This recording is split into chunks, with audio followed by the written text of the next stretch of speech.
Thanks for joining us today. We are here with Nathan Iseminger. He is the UAS Sector Developer from the Grand Forks Region Economic Development Corporation. Did I get all that? That's right. I did okay. Hello. We're going to chat a little bit. He's on a panel for the upcoming UAS Summit Expo that's taking place October 13th through the 14th in Grand Forks, North Dakota.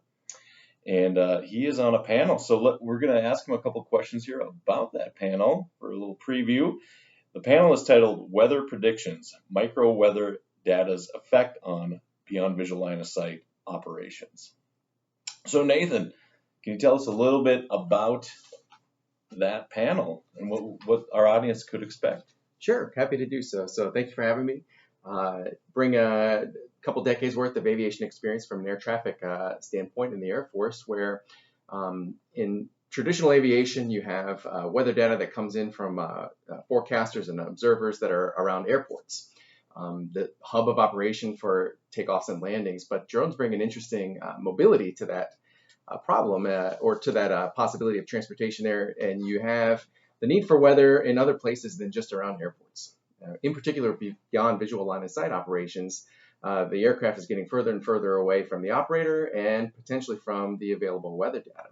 So there are some interesting companies that work in this space, looking to increase the number of sensors that are out there, looking to integrate that data and to help, say, a drone user that might be on the other side of a mountain from an airport or an observation. How can we improve the weather data for the users so that they can reduce the amount of attrition that they have, the lost flight time that they have due to surprise weather events, whether it be from wind, from icing, from surprise storms, you name it. So we're kind of exploring that. It's becoming more and more relevant to the beyond visual line of sight in particular. Great, great. Again, you'll be at the UAS Summit. Can you explain a little bit about your role in the UAS industry and kind of some of the things you've been doing since you've come on with the EDC? Sure. So I joined the EDC in the spring, and as the sector developer, I have kind of two roles. First is to collaborate and kind of nurture the partners that we already have here in our ecosystem. We have kind of we like to think of ourselves as Silodrone Valley as we brand our ecosystem. And so like to reach out, stay engaged, find out what the needs are, whether it's workforce, technology, or whatever, and help the partners that we have. And then the second part of my job is to attract and try to grow more industry and bring more companies to our area and plug in. We've got a lot of compelling reasons to do so, whether it's the University of North Dakota. There's a lot of brain trust there in the student pipeline that's coming out of their UAS program. The Air Force Base is flying unmanned aviation. Customs and Border Protection is there. And of course, the Northern Plains UAS test site is here. And all of those serve to be helpful magnets in drawing industry to our region. Great. Excellent. And again, your panel that you will be moderating is titled Weather Predictions, Micro Weather Data's Effect on Beyond Visual Line of Sight Operations. With that being said, what could an attendee walk away from? What are they going to learn specifically from this panel?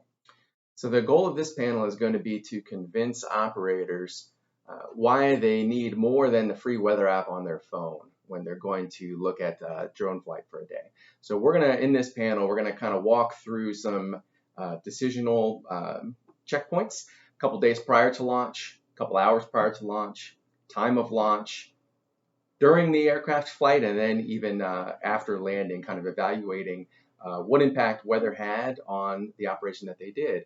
And so, it's kind of input-output. You get what you pay for. And so it can be tricky when we're talking about introducing paid data. But if you want to improve the usability of your data, we're going to talk about the tools that are out there and how you might benefit from doing that. Right. And if you're coming in as an attendee and you have never been to Grand Forks, North Dakota, what would be the one restaurant you would want to visit, in your opinion? One restaurant that I would want to visit. So I have to say, I really think that the chef at Skies is doing some pretty impressive stuff. I know that's a popular one, but also the chef at Helix. That's kind of a tie for me. Ooh. So Helix Wine and Bites, they're special sometimes. Wine bar, yeah. Yes. No, they do. Both places are outstanding. So I would agree with you. So again, Nathan, thanks for visiting with us. We hope you can join us at the UAS Summit and Expo if you're listening. Again, it's October 13th through the 14th at the Alerus Center in Grand Forks. Thanks for joining us. Thank you.